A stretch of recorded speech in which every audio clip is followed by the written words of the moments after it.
My voice that you are now hearing is going through wavefront AL1101 analog to digital converter chip that I just soldered to adapter and connected to breadboard.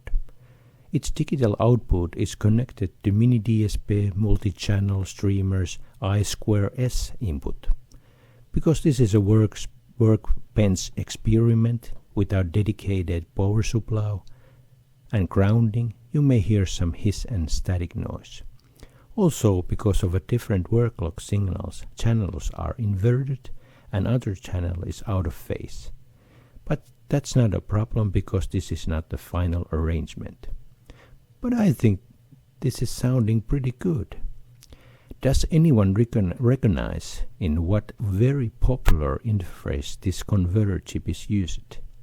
Can anyone guess what I'm planning to build in future use? This chip. I'll give you an extra hint.